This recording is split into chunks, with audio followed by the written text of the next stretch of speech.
Jadi saudara sekalian, terutama masyarakat Tebo dan Bungo, nah mimpi seorang Ansori itu ingin mengembalikan. Kalau perlu kita buat mall di situ, Bang. Iya, iya. Bisa kita buat mall. Kenapa? Pangsa pasarnya orang Komang Kuning dengan orang Muara Tebo dengan orang Tambir. Mimpi seorang Ansori, mudah-mudahan bisa terwujud. Artinya kalau bisa saya garis bawahi, persoalan Tebo kenapa sampai hari ini mimpi jadi bupati masih ini. Karena dulu kan ceritanya kan mau jadi calon bupati.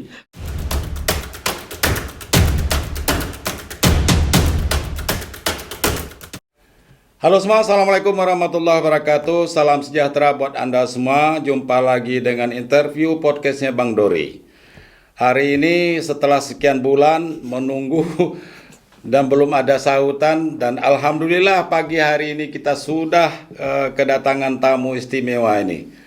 Caleg atau calon anggota DPRD Provinsi Jambi dari Partai Amanat Nasional nomor urut 1.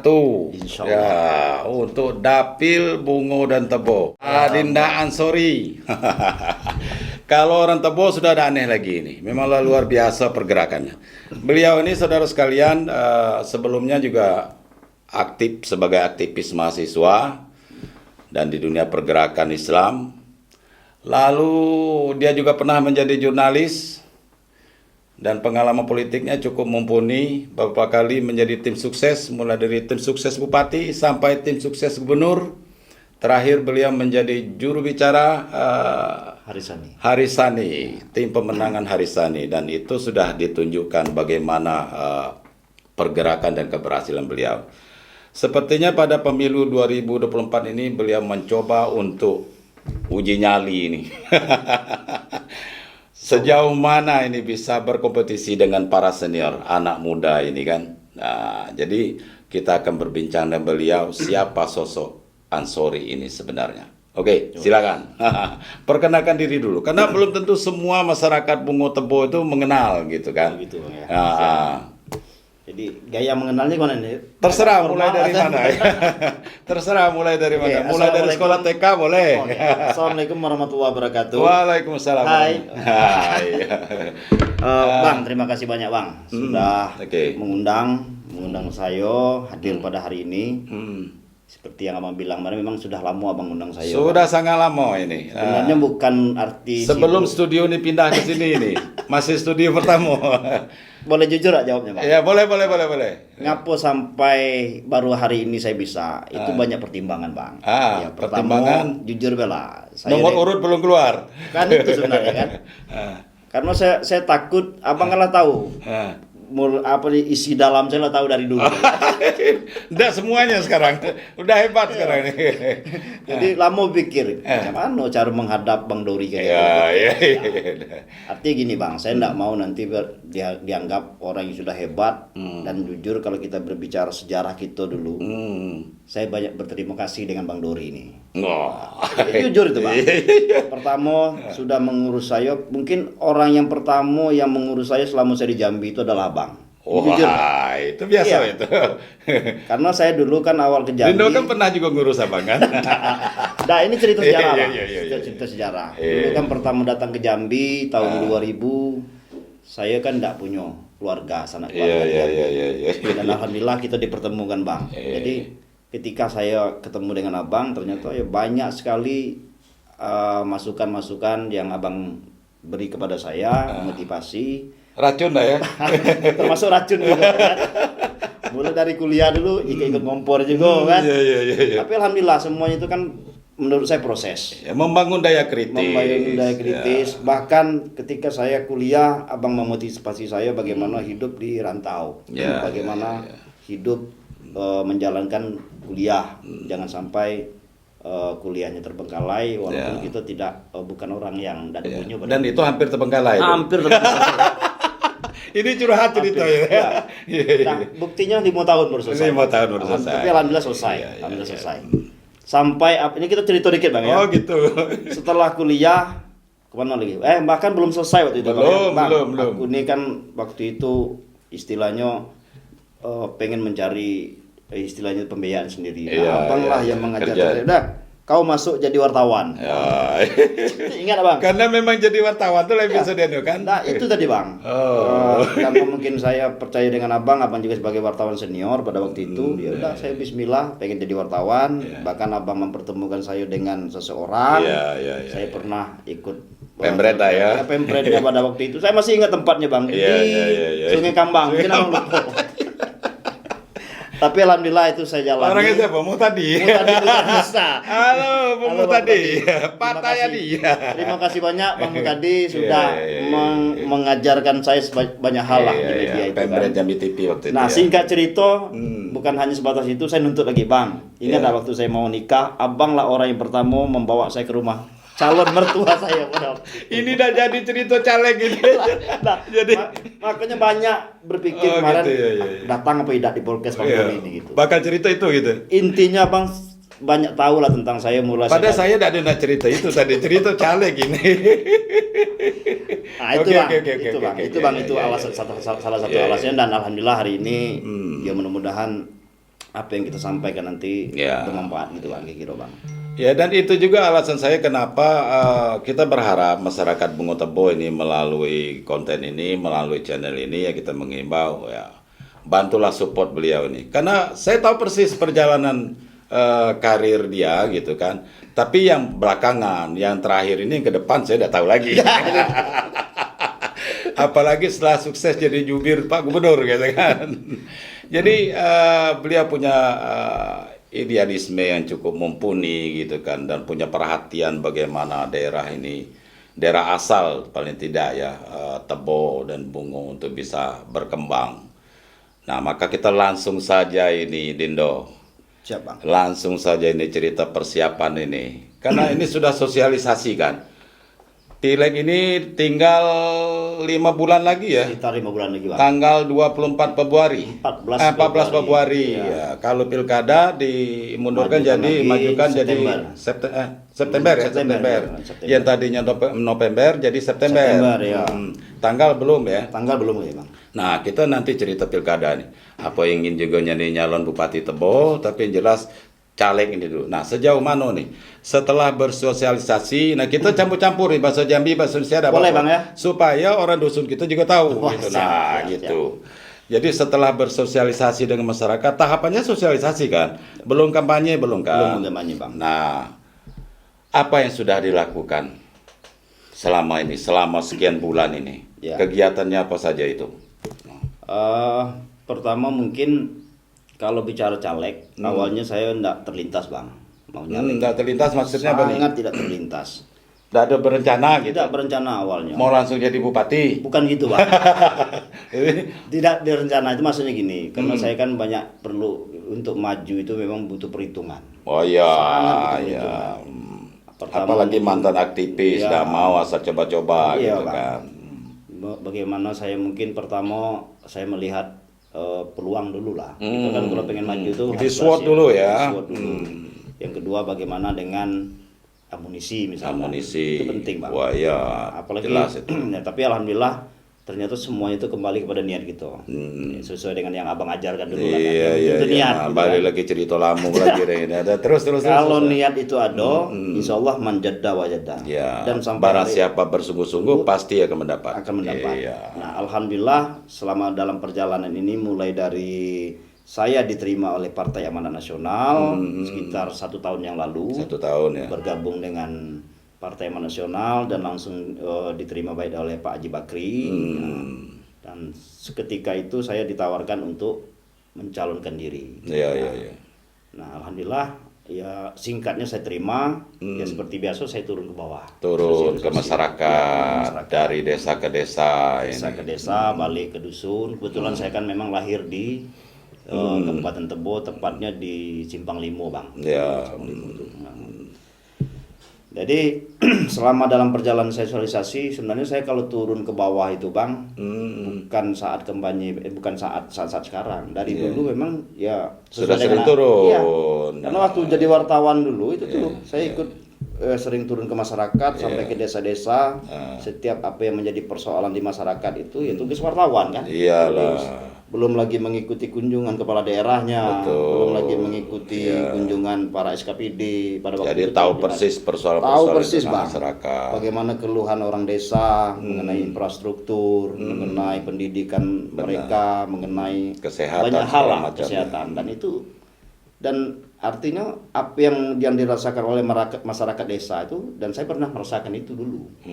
Ya kan, pernah merasakan itu bagaimana waktu saya di Tebo misalkan, saya memang di Tebo itu usia saya masih kecil, Bang. Kalau yang sampai SD lah gitu Ya, kan. sudah tuh udah mulai merantau, mondok, segala macam sampai Pulau Jawa. Ya, di daerah Cirebon. Nah, artinya saya mengembalikan diri bernostalgia pada saat saya kecil-kecil dulu. Begitu susahnya hidup zaman dulu. Iya. Nah, dan ini ternyata sampai hari ini pun tidak jauh beda, Bang, sebenarnya di tingkat-tingkatan desa itu. Belum banyak perubahan. Walaupun ya mungkin mudah-mudahan dengan adanya sistem yang mulai bagus oleh pemerintah ini, ya masyarakat desa juga segera berubah gitu. Itu salah satu faktor yang mendorong seorang Ansori untuk berjuang di legislatif Bang. Saya rasa itu salah satu tempat lah. Ya. Karena kalau kita, ya mohon maaf, dulu waktu masih kuliah mungkin sering kita menyampaikan keluhan Orasi, masyarakat, ya. aspirasi masyarakat, ya hanya sebatas menyampaikan, tapi tidak mempunyai kebijakan lebih. Nah, saya rasa inilah tempatnya kalau memang kita ingin memperjuangkan apa yang menjadi aspirasi masyarakat, menjadi kebutuhan masyarakat, ya tempatnya kalau nggak di legislatif ya di eksekutif. Ya, udah jauh-jauh waktu demo dulu lah jadi mahasiswa kan memang masyarakat diperjuankan kan itu Iya. masalahnya kan. Ya. Nah, kayaknya untuk yang mungkin ketika kita sudah masuk di parlemen itu perannya sudah sangat Beda, kuat, ya, lebih konkret lagi. Kalau nanti. ibarat orang tuh lidah adalah masin. Masin, Nah, ya. kita sudah mempunyai kewenangan memang di situ, tugasnya sudah jelas, digaji oleh pemerintah, digaji oleh rakyat, ya untuk memperjuangkan mereka itu, gitu, Bang. Artinya memang jalan satu-satunya sekarang memang harus menjadi anggota legislatif. Salah satunya itu, Bang, menjadi anggota legislatif kalau menurut saya gitu. Bisa memperjuangkan nasib masyarakatnya tadi, khususnya wilayah Tebo dan Bungo. Kabupaten Bungo dan Tebo. Nah, sekarang dari sekian banyak persoalan yang disampaikan oleh masyarakat, tentu kan ada dialog kan, ada diskusi dengan masyarakat, dengan petani, dengan tokoh masyarakat, dengan anak-anak muda. Pasti banyak ini masalah yang mereka kemukakan, ya kan? Dari sekian banyak itu, apa yang paling krusial persoalannya, yang paling besar, yang paling mendesak, atau yang segera harus diperjuangkan? Menyangkut nasib masyarakat. Saya rasa sampai hari ini, Bang, masyarakat itu ternyata kalau menghadapi pemilu, menghadapi pileg, ternyata masih punya harapan lah. Masih punya harapan calon-calon kepada akhirnya. para calon-calon itu. Iya. Walaupun mungkin ada juga yang merasa kecewa, mungkin ada. Ya, ada. Nah, ketika kita turun ke masyarakat, ya banyak juga apa yang kita lihat, apa yang kita dengar dari masyarakat itu mungkin salah satunya masalah infrastruktur. Itu sangat selalu saya dengar. Yang kedua, bagaimana perekonomian mereka itu bisa naik gitu. Perekonomian mereka itu bisa meningkat. Nah, yang ketiga mungkin masalah termasuk juga masalah kesehatan di kesehatan. masyarakat, kesehatan, masalah pendidikan, dan itu memang semuanya menjadi kebutuhan pokok masyarakat, terutama yang ada di desa gitu kan. Masalah pertanian juga misalkan, masalah pertanian itu ternyata kalau khususnya di Tebo itu banyak lahan-lahan tidur yang belum digarap secara maksimal. Lahan tidur untuk Baik itu pertanian, bahkan saya pernah salah satu kepala desa itu bercerita banyak dengan saya. Di desa dia itu ada potensi sawah luasnya itu sekitar 90 hektar. tidak pernah digarap. Sampai hari ini tidak pernah digarap. Padahal itu ada potensi airnya bisa Potensi dijadikan sawah. airnya ada, cuman tinggal lagi bagaimana mereka ya memang sangat membutuhkan Irigasi perhatian. teknis. Ya, irigasi teknis maksudnya sangat membutuhkan sentuhan dari pemerintah daerah. Pemerintah, karena tidak mungkin itu semua masyarakat bisa Nggak mengatasi bisa, itu Bang. kan. Bahkan dia datang ke rumah saya di Jambi, dia menceritakan itu, Bang. Kalau boleh enggak nanti bisa enggak nanti kita punya lahan sekitar 90 hektar. Nah, dia bercerita banyak gitu. Makanya saya bilang, nah ini menarik, saya bilang gitu kan. Apalagi kalau lahan 90 hektar ini digarap dengan serius, masyarakat juga masih ada keinginan untuk turun ke sawah lagi di apa namanya? Yang selama ini mungkin sudah terbiasa dengan sawit, dengan karet, mereka ada keinginan sebenarnya Bang untuk kembali ke sawah. Untuk kembali lagi ke tradisi sawah. seperti dulu. Iya, turun karena memang sempat tertinggal ini sawah ini selama ini.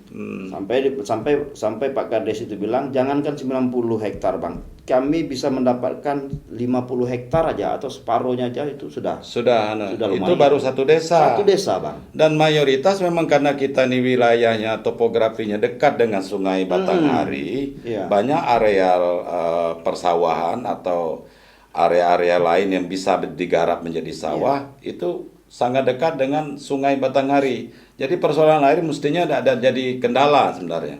Air tidak jadi kendala, tinggal lagi masalah teknisnya. Nah, tentu kalau masalah teknis ini, ya itulah butuhnya sentuhan dari pemerintah daerah, bagaimana bisa mengalokasikan, membuat irigasi, bahkan mungkin ya bagaimana meningkatkan produksi beras itu, padi yang tadinya mungkin petani hanya menghasilkan dalam 1 tahun itu sekali, mungkin bisa 2-3 kali dalam panen. Nah itu tergantung nanti bagaimana program dari pemerintah daerah. Nah ini yang mungkin insya Allah yang akan kita dorong. Saya juga merasa terpanggil, merasa ya seide dengan apa yang disampaikan oleh Kades tadi.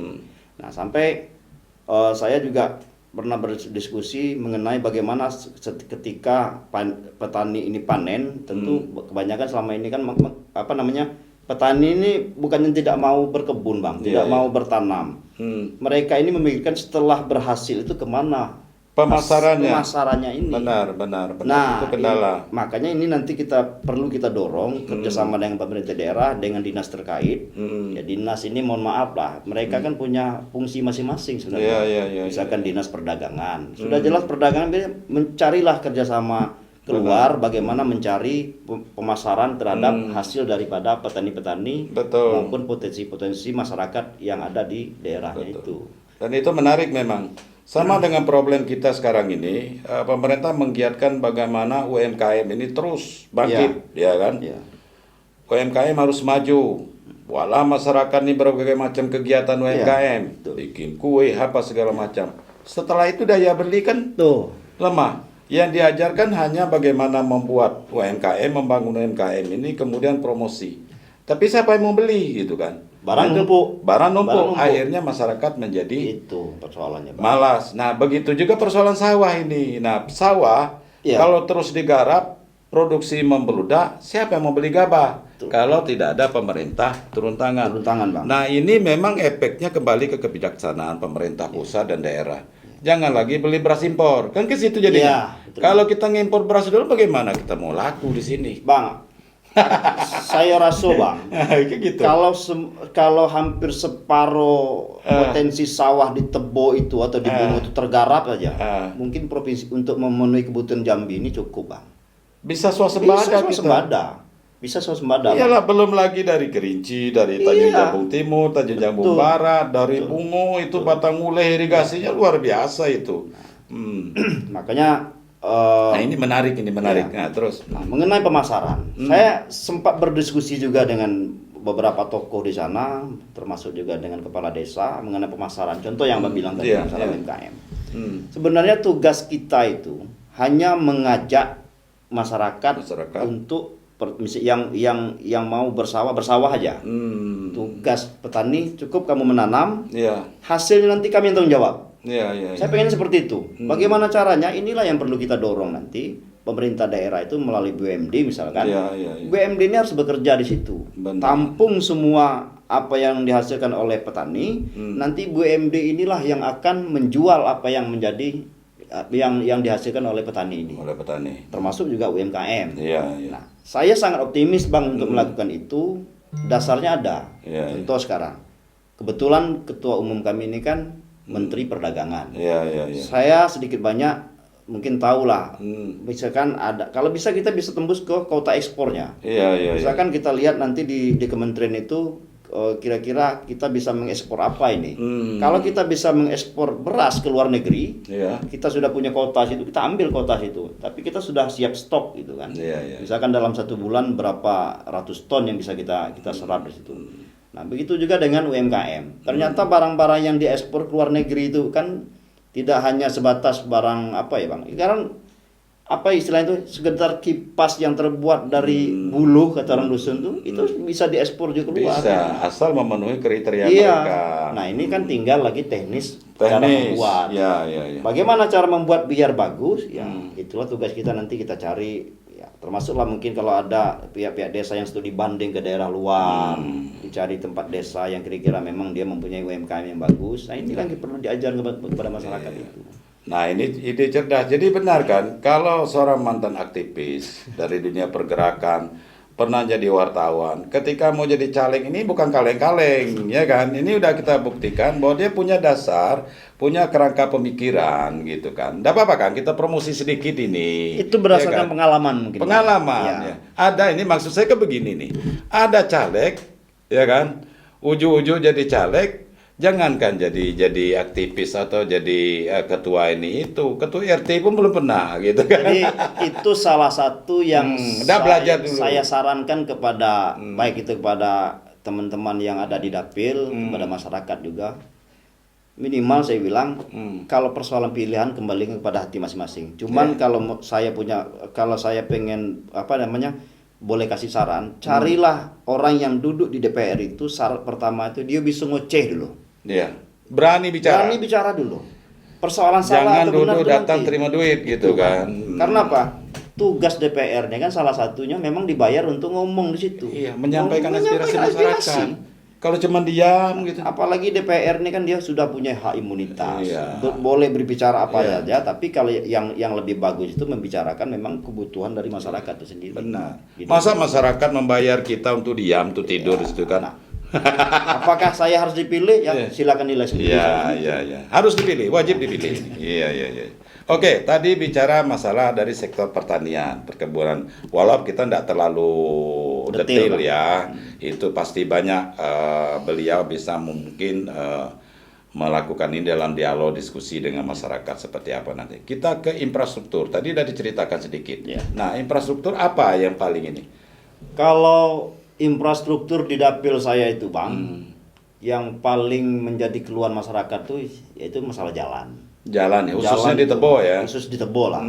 Misalkan ada jalan Padang Lamo. Nah, ini menarik ini. Setiap pemilu jalan Padang Lamo jadi pembicaraan terus. Sedih, Bang. Iya. Setiap ajang pemilu menjadi bahan jualan. Bahan jualan terus, Bang. Tapi alhamdulillah sekarang pilkada juga, setiap pilkada juga kan. Pilkada itu, Bang.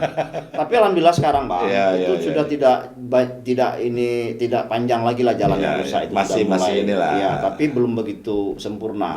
Nah, saya memang mudah-mudahan insya Allah ya kalau nanti diberi amanah, ini salah satu PR saya, Bang. Satu untuk jalan Padang Lamo itu. Memperjuangkan anggaran itu ya. Bahkan saya pernah berdiskusi dengan beberapa kades juga di sana. Ini bagaimana jalan Padang Lamo ini kita upayakan sama-sama untuk dinaikkan statusnya dari jalan provinsi menjadi jalan nasional. Jalan nasional berarti harus tembus sampai ke Sumatera Barat itu. Sumatera Barat, Bang. Karena memang selama ini sejarahnya itu memang itu. Dari jalan Padang Lamo ini kan panjangnya kalau tidak salah sekitar 135 kiloan menurut saya gitu kan. Kalau jalan Padang Lamo ini dihidupkan, Bang, misalkan tembus ke Sumatera Barat. Ke Sumatera Barat tidak hanya jalan ini tidak hanya sebatas dibagusin tapi diperlebar.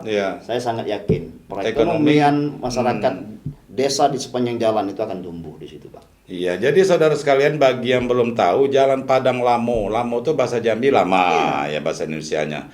Jadi dulu sebelum ada jalan lintas Sumatera, itu masyarakat dari Sumatera Barat ke Jambi lewatnya di Jalan Padang Lamo sekarang, makanya disebut Jalan Padang Lamo. Begitupun dari Jambi mau ke Sumatera Barat. Makanya dulu hebat ini kampung sepanjang das Batanghari ini kan. Tapi setelah adanya jalan lintas Sumatera ini jadi tertinggal. Itu melintasi hampir kalau tidak salah 24 desa kalau saya tidak salah datanya itu. Apanya? Yang desa yang ada di sepanjang jalan itu, Bang. Mungkin lebih Bang, ya. Dari Bedara Rampak sampai ke Tanjung Samal itu. Nah ini makanya saya sering kemarin tuh sudah hampir sepakat beberapa kades seide sama saya kan, itu boleh itu bang, kan?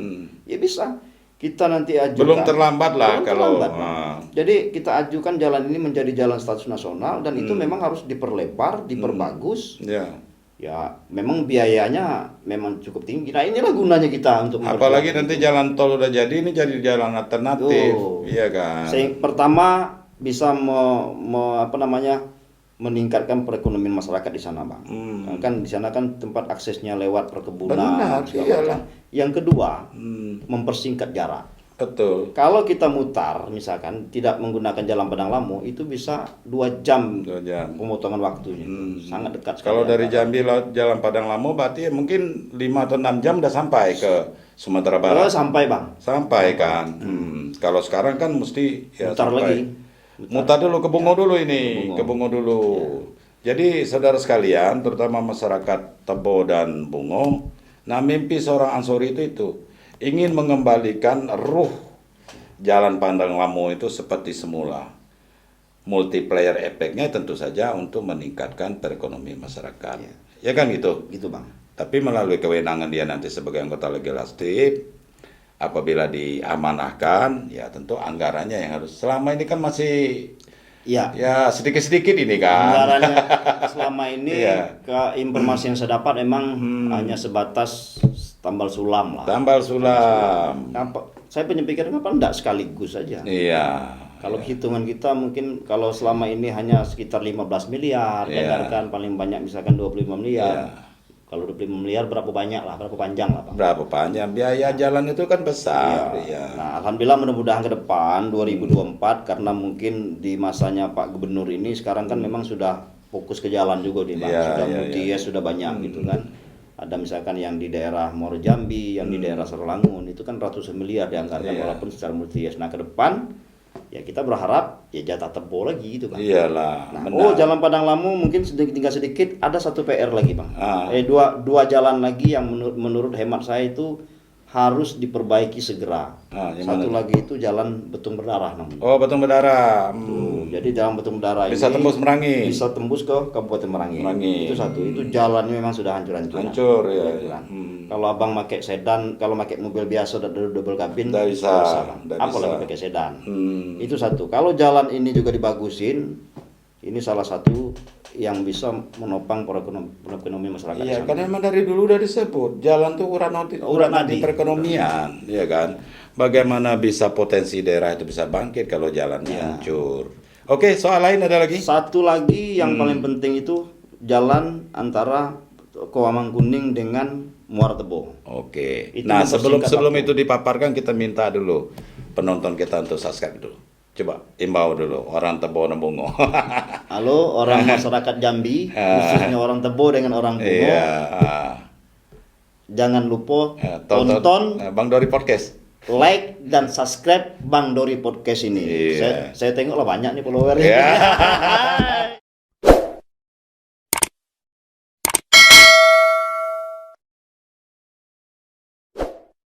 Nah, oke. Cerita Jalan Kawamang Kuning ini makin seksi ini. Memang dari dulu persoalan Kawamang Kuning ini tidak pernah tuntas jalannya ini. Padahal itu termasuk ring road-nya Kabupaten Tebo. Dari situ bisa masyarakat dari Kota Jambi untuk ke Merangin tanpa harus melalui Bungo atau Tebo dengan Bungo udah bisa langsung ke sana lebih singkat. Tapi jalannya makin hancur. Nah, temuan Bung Ansori nih, Dindo Ansori setelah turun ke sana nih, apa yang bisa dipantau di sana? Apa yang terjadi? Waktu itu saya pernah turun ke daerah Tabir karena kalau kita lewat dari Sungai Bengkal itu hancur, Bang, jalannya. Hancur ya? Ya. Kita coba lewat jalan pintas yang jaraknya mungkin agak lebih dekat. Padahal itu sudah jalan provinsi ya? Belum, Bang. Belum karena ya? memang Masih belum jalan kabupaten. provinsi, istilahnya itu masih jalan kabupaten dan statusnya memang kalau tidak salah itu itu bisa dikoreksi jalan perusahaan juga, Bang. Oh, sebagian ada jalan perusahaan. Ya, perusahaan. Ya. Jadi mulai dari jembatan Bungkal atau kalau orang Tebo itu bilangnya jembatan Betung. Penampuyan, tidak salah. Yang samping rumah saya betul. Oh, itu. Di dekat Pancoran Gading. Nah, ternyata jarak tempuhnya ke Kuamangkuning itu kalau tidak salah Singkat. hanya 18 kilo, Bang. Wah, dekat ya. Nah, 18 kilo. Artinya dari Muara Tebo pun ke situ dekat. Sangat dekat, Apalagi dari Betung Bedarah tadi. Iya. Kalau betul, jadi posisinya itu dari Muara Tebo, kota Muara Tebonya itu ke Kuamangkuning itu sekitar 18 kilo. Tapi kalau ditempuh dalam perjalanan dengan kondisi sekarang itu kurang lebih ya 1 jam juga gitu kan, karena jalannya masih tanah gitu kan. Nah, nanti dari Kuamangkuning itulah semakin dekat ke daerah Tabir. Kalau kondisi sekarang seperti apa? Kondisi Bisa sekarang dari- memang itu memang akses Sulit jalan ya, sulit lah ya, ya. akses jalan perkebunan sawit. Ada sekitar 100 kilo dari Betung Bedarah ke Merangin. Enggak nyampe. Udah nyampe ya? Nggak nyampe, dekat gitu. Aduh, sayang ya. Sementara, jadi maksud saya gini, Bang, kalau jalan ini kita kita jadikan status jalan provinsi dan kita perbaikin, saya sangat yakin dan hakul yakin sekali Muara Tebo itu yang Semakin yang berkembang. selama ini itu berkembang, Bang. Kenapa? Orang Kuamangkuning bisa ke Tebo Lebih dekat, lebih dekat, 18 kilo, Bang. Orang Tebo ke bisa ke Kuamangkuning, itu dekat. Nah, kalau orang Kuamangkuning mau ke Bungu itu bisa jauh. Apalagi ke Merangin. Apalagi ke Merangin gitu. Walaupun dia masuk wilayah Ya, kabupaten. nah, makanya kita berharap kalau jalan ini menjadi jalan provinsi dan itu dibaguskan, saya sangat yakin itu akan tumbuh. Perdagangannya akan tumbuh, di situ juga termasuk mungkin makanya saya sebenarnya punya mimpi, Bang. Ya. Dengan kondisi, makanya saya bilang walaupun bergurau-gurau, saya kalau jadi bupati saya bilang rumah dinas tuh saya pindahkan ke seberang. Mimpi itu bisa jadi terwujud nanti. Kenapa? Kalau rumah dinasnya kita pindahkan ke seberang, istilahnya seberang ujung Tanjung. Abang tahu ujung Tanjung kan? Yang melintasi sungai Batang Tebo itu. Otomatis pasar Mertebo yang sekarang ini sepi, Akan hidup lagi. Akan hidup, Bang. Iya, sebenarnya itu dari dulu sudah dianukan. Iya.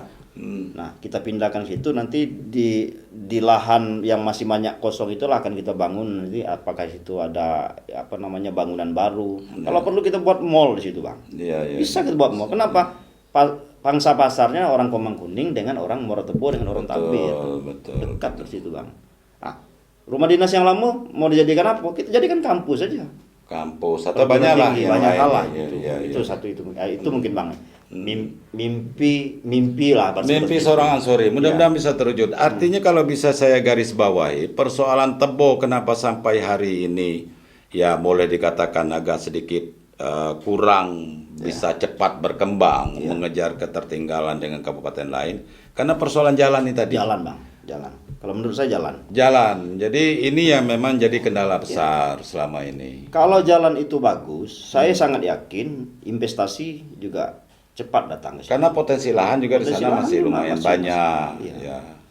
Belum lagi persoalan listrik ini. Nah, listrik. Ini kan juga kan Iya. syarat investasi itu kan seperti itu. Jalan, listrik, listrik, ya. jembatan. Saya ingat betul waktu saya berdiskusi dengan Pak Majid Muas, mantan Bupati Tebo di rumah. Dindo Ansori gitu dia. Kalau Dindo ditakdirkan nanti untuk bisa mimpin Tebo itu, Bapak minta 3 hal ini. Masyarakat desa itu cuma butuh itu, dia bilang itu. Iya. Bagaimana bisa ada listrik, Iya. ada jalannya bagus, Iya. ada jembatan. Jembatan. Jembatan Lancar lah semua itu. Ya, lancar tuh semua tuh. Sampai nangis dia bercerita itu kan. Masyarakat bisa cari makan sendiri lah. Asal semuanya bisa Kita lancar. contoh saudara kita yang ada di Rimo Bujang itu, kan. Kalau menurut hemat saya, saudara di Rimo Bujang itu sudah mikirkan diri dia sendiri sekarang. Sudah mapan. Sudah mapan. Karena kemanapun mau dibawa hasil buminya Iya. bisa. Hasil perdagangannya bisa. Nah, tinggal lagi sekarang PR kita ya di sepanjang aliran Batanghari ini. Iya. Sepanjang aliran Batanghari ini memang kalau kita lihat, ya mohon maaf, saya masih ingat juga dulu mantan bupati pernah ya, kantong-kantong kemiskinan di Tebo itu ternyata adanya banyaknya di aliran Sungai Batanghari. Ini yang harus Dan ini terabaikan selama ini. Tidak terlalu menjadi fokus perhatian. sepertinya seperti itu. Ya memang seperti Ya, itu. seperti itu. Nah, seharusnya memang kalau orang aliran Batanghari ini perekonomiannya bisa terangkat, infrastrukturnya sudah bagus, ya kita khawatir aja, Bang. Kalau mereka kalau satu wilayah ini tidak kita sentuh, perekonomiannya semakin anjlok, akibatnya imbasnya pasti besar, Bang. Tindak pidana kejahatan. Banyak lah Masih dampaknya. banyak. Iya. Dampaknya banyak. Nah, jangan sampai satu daerah bagus, nanti kan kalau satu daerah ya harusnya berimbang lah kan. Berimbang. Jadi jangan sampai nanti ketika terjadi tindak kejahatan larinya ke tempat yang bagus juga. Kita tidak menginginkan seperti itu gitu Bang. Oke, nah bicara lahan di mana-mana nih. Tidak hanya di daerah-daerah kabupaten lain, di Tebo juga saya yakin ada konflik. Nah, ini mungkin isu yang selama ini memang perlu penanganan juga sebenarnya. Nah, konflik lahan di Tebo gimana sampai hari ini? Saya memang sampai hari ini belum pernah sih melakukan pendampingan konflik lahan di sana. Tapi saya sudah banyak mendengar, baik itu melalui media massa maupun dari keluhan masyarakat sendiri, masalah konflik lahan ini Bang, antara perusahaan dengan masyarakat itu. Nah ini kan tidak bisa kita biarkan, tidak bisa kita abaikan, karena saya yakin suatu saat ini akan meledak kalau kita tidak segera mengatasi dari sekarang Bang. Nah, tinggal nanti kita duduk bersama bagaimana masyarakat yang benar-benar memiliki lahan mereka di situ, dan investasi juga bisa terjamin di situ, bisa baik. Artinya ada hubungan bagus lah antara perusahaan dengan masyarakat. Nah, dengan satu catatan ya tidak ada konflik lahan di situ. Berarti selama ini masih banyak menyimpan persoalan di Tebo. Kalau saya lihat seperti itu. Kalau saya lihat seperti itu. Masih banyak ya, masih iya, ada ya. Bahkan baru-baru ini belum saya tuntas. lihat tugas Pak PJ kemana-mana sekarang ya menyelesaikan masalah konflik lahan itu. Nah ini memang butuh butuh dorongan, kesabaran, ya, butuh dorongan bersama, baik itu pemerintah kabupaten, provinsi maupun pusat Bang. Karena yang ya macam-macam lah nanti Pemda nanti menyerahkan beralasan wah ini tugasnya provinsi tugasnya. Nah, dan kita tahu yang memberikan konsensi lahan itu kan pemerintah pusat. Dan itu memang harus ada orang khusus Bang menyelesaikan itu. Kalau hanya sebatas masyarakat ngeluh, demo, datang ke kantor bupati, masalah lahan tidak ditindaklanjuti, sampai kapanpun tidak akan pernah selesai. Makanya nanti saya mungkin insya Allah saya akan tetap konsen juga di masalah konflik lahan ini. Ya kita tidak mau Bang, orang-orang kita ya yang tadi memang punya lahan, tapi dengan adanya menjadi penonton di daerahnya Dewe. Ya maunya kita juga butuh investasi.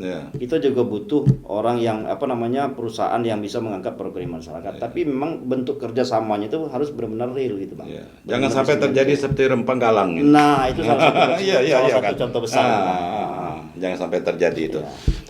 Oke, hal lain apa lagi kira-kira?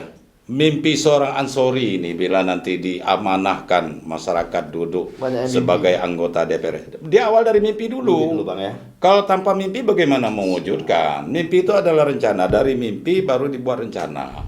Dan bagaimana mewujudkan rencana ini bisa terlaksana. Oke, apa lagi kira-kira? Ya, betul yang Bapak bilang tadi. Memang kita ini harus banyak mimpi dulu. Mimpi dulu. Pengen itu. Nah, dengan mimpi itulah kita mulai mau bergerak. Ketika kita mulai bisa bergerak, gigih, insya Allah capai Bang.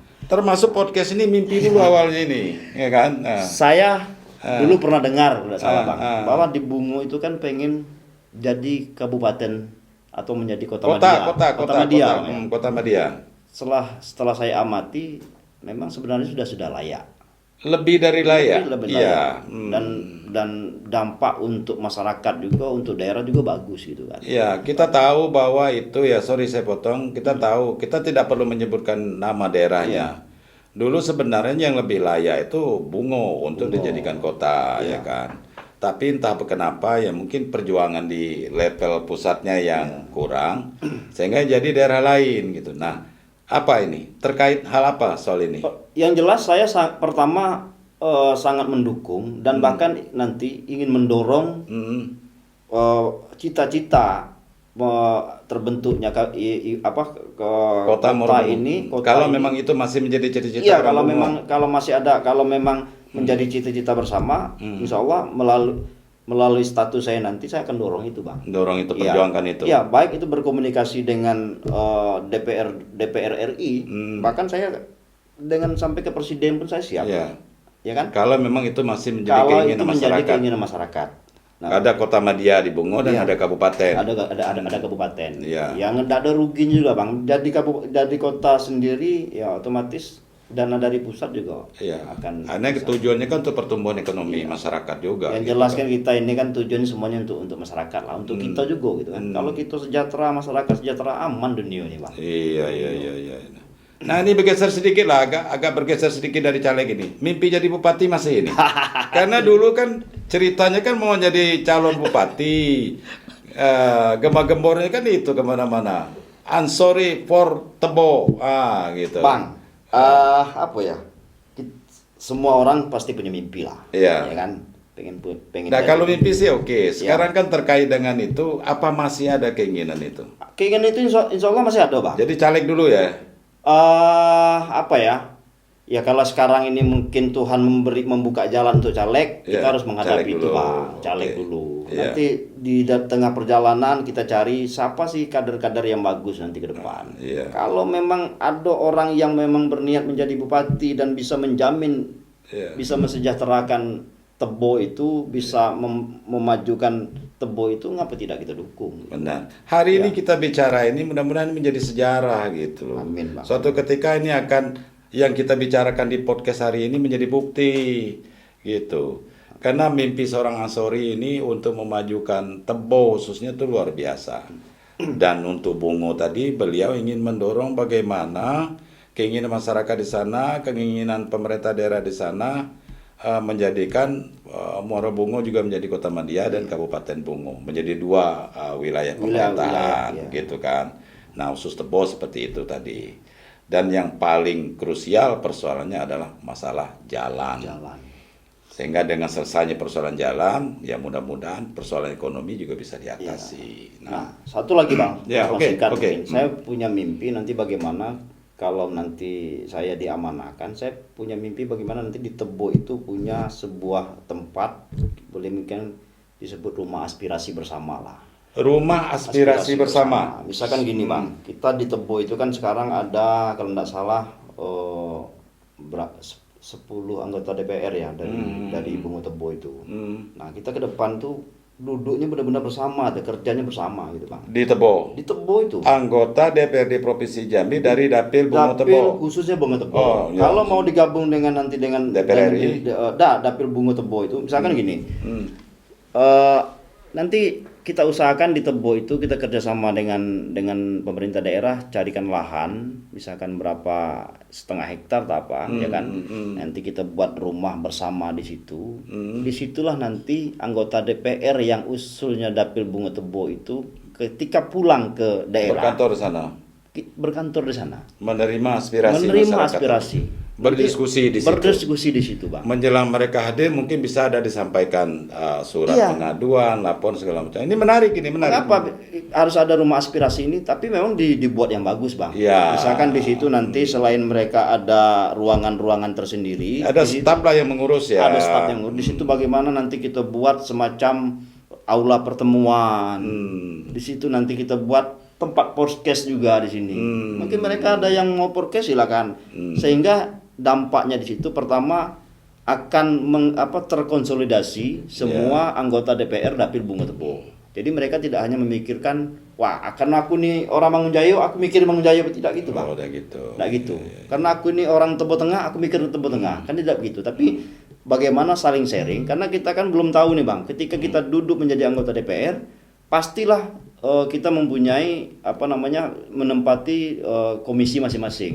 Iya. Ada yang nanti mengurus Sesuai bidangnya. sesuai bidang. Nah, kalau ini kita sering kumpul nanti setelah jadi itu informasi itu kan masuk bang. Kita akan berdiskusi. Nah, misalkan gini, misalkan abang dari Bungo Tebo, dari Bungo, Dapil abang daerah Bungo. Nah, tapi abang wewenang abang tidak sampai dengan komisi saya, abang bisa sampaikan kepada saya. Begitu juga sebaliknya. Iya. Nah, yang kedua, rumah aspirasi ini saya berharap menjadi sentra keramaian juga di situ. Disitulah tempat anak-anak muda berkumpul. Kalau perlu kita buat semacam kafe misalkan. Kafe ya. Dia bisa nongkrong di situ. Kafe politik. Kafe politik. Iya. Menarik. Sehingga ya UMKM juga akan tumbuh di situ. Nah, Kalau bisa pinggir jalan, Bang. pinggir Jadi jalan. ketika orang Nanti lewat, minta Pemda nyiapkan lahan. siapkan lahan. Masih banyak lahan kosong Iya, di Tebo masih itu, banyak Bang. lahan kosong. Kalau Sepanjang cerita lahan udah kekurangan. udah lah, ya. kekurangan. Tinggal lagi bagaimana Niat. ide kita, Ya. niat kita untuk ya itu tadi membangun dan tidak hanya sebatas dijadikan hanya sebatas proyek, tapi memang proyek yang dibuat ini bermanfaat gitu Bang. Saya sangat yakin ketika rumah aspirasi ini ada, tentu banyaklah orang akan menyampaikan keluhan mereka. Iya. Ya nyampaikan aspirasi lah sesuai namanya kan. Iya. Yang selama ini mungkin tersumbat. Tersumbat sehingga masyarakat juga tidak hanya tidak lagi berbicara menceritakan kejelekan artinya kekurangan dari anggota dewan, pemerintah daerah. Ya mereka jauh-jauh datang ke Jambi, anggota dewannya dari kantor misal gitu kan. Minimal lapangan pekerjaan tumbuh juga Bang. Iya. Ada staf di situ, Iya. ada security-nya. Iyalah. Gitu, macam, Bang. Lumayan 5-10 orang mungkin bisa kerja di situ gitu lumayan kan. Bang itu Bang. Yang jadi staf. Saya Iya. lamar duluan lah nanti jadi kepala staf. Apa? Oke, ada lagi yang mau disampaikan? Mungkin lupa mimpi seorang Ansori yang jelas, ingin kita jelas wujudkan harapan ini. 14 Februari ini kan sudah tidak lama lagi Bang. Iya, yang iya. paling penting itu yang paling penting itu tolong tanamkan bahwa niat kita untuk memilih anggota dewan itu memang diniatkan untuk perbaikan daerah. Iya. Masyarakat juga harus berpikir seperti itu. Iya. Jangan setelah ketika caleg datang, ini lain lagi ya, jangan. Boleh saya tanya sedikit dak? Siapa Bang? Soal money politik. Ada kekhawatiran tidak? Saya yakin seorang Ansori tidak akan melakukan itu karena beliau mantan aktivis, ya kan? Bang, saya ini apa ya? Mau money politik apa yang mau dikasih pada masyarakat? Dengan saya bisa berjalan aja ke Tebo itu udah luar biasa lah. Itu udah luar biasa menurut saya. Pengorbanannya luar itulah biasa. bentuk Tuhan membuka jalan saya mungkin Bang. Iya, Nah, tinggal saya mengkomunikasikan niat saya dengan ketulusan saya. Persoalan nanti orang akan memilih saya atau tidak itu saya serahkan pada Allah semuanya Bang. Ya, yang kita maksud memang tidak semua masyarakat berharap itu. Iya, tapi masih masih banyak, ada juga masyarakat, segelintir masyarakat yang berpikiran sempit. Mumpung gitu. Dan kita khawatir permainan money politik ini kan dari pemilu ke pemilu kan masih ya. Kita berniat tidak melakukan, tapi ada teman-teman kita sesama caleg melakukan itu. Nah, akibatnya apa? Mimpi yang bagus ini tadi susah untuk terwujud. Iya. Karena hancur oleh permainan-permainan kotor. Betul Bang. Ya kan? Apa yang ingin disampaikan ke masyarakat Tebo dan Bungo ini? Ya ini memang butuh komitmen bersama kalau menurut saya untuk menolak money politik. Nah, tidak hanya sebatas tugas Bawaslu untuk tapi juga tokoh-tokoh masyarakat, kawan-kawan mahasiswa yang ada di Berikan Tebo, pencerahan. kasih pencerahan kepada masyarakat bahwa dampak dari money politik itu ini loh kejadiannya. Sudah bertahun-tahun kita ini kan menjadikan orang yang hanya mempunyai modal tapi setelah itu kita merutuk dewek. Betul. Duitnya sudah kita ambil gitu kan. Nah, satu itu. Yang kedua, secara agama Bang, jelas Bang. Orang yang menyogok dan yang disogok itu haram. Ini jangan hanya sebatas kita jadikan ucapan baik, tapi kalau kita resapi, gara-gara duit 100.000, 200.000, bukan berarti ini tidak menjadi pertanggungjawaban. Betul. Di Dunia akhirat. Tuhan. Dunia akhirat itu Bang. Betul. Makanya saya lillahi ta'ala Bang, percaya atau tidak, bukan saya tidak. Andai pun saya mungkin ada rezeki di akhir ujung ini, saya tidak akan melakukan itu Bang. Tapi kalau hanya untuk operasional, pertemuan segala macam itu lumrah lah. Wajar lah. Wajar Bang. Orang dikumpulkan minum kopi tentu tidak mungkin kopinya tidak disiapkan. Iya, Saya tidak tahu nih konteks money politiknya apa. Makanya kalau memang niatnya makanya tadi saya anggap ini aja, kalau memang nanti saya di ketika mau pemilihan mungkin dikasih Allah rezeki, saya akan berubah pola gitu Bang. Iya. Bagaimana ini benar-benar bermanfaat, tapi saya tidak kalau memang hasilnya nanti bagus ya alhamdulillah. Alhamdulillah. Iya. Cuman yang paling penting itu saya pengen menyampaikan niat saya lah, bahwa karena saya yang tadi kita bicarakan dari awal tadi, saya ini memang orang dusun yang memang dari kecil memang hidupnya susah dari dulu banget susah. Malu lah umur 3 tahun kita lah tidak doaya. Iya. Kan. Jangan cerita tuh kayak ayam atau saya ikut detes. Karena kita di Sasapura dusun. Itu Bang. Nah, jadi saya berharap nanti ke depan ayo sama-sama pertama kita jago dulu kekompakan kita. Jagolah silaturahmi kita. Beda pilihan itu biasa.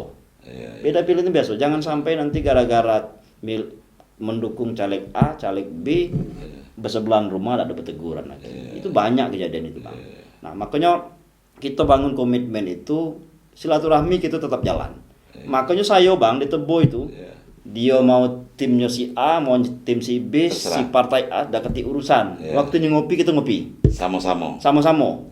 Waktunya kita makan, waktunya kita Iya. diskusi, kita diskusi. Betul. Persoalan siapapun yang bakal jadi, saya sudah punya keyakinan bahwa Allah yang punya kuasa itu semua. Nah, ini- Kalau kata Allah jadilah tuh. Jadi beliau ini bicara itu bukannya sekedar keikutan. Dia pernah mondok di pesantren, sarjana juga sarjana filsafat ini.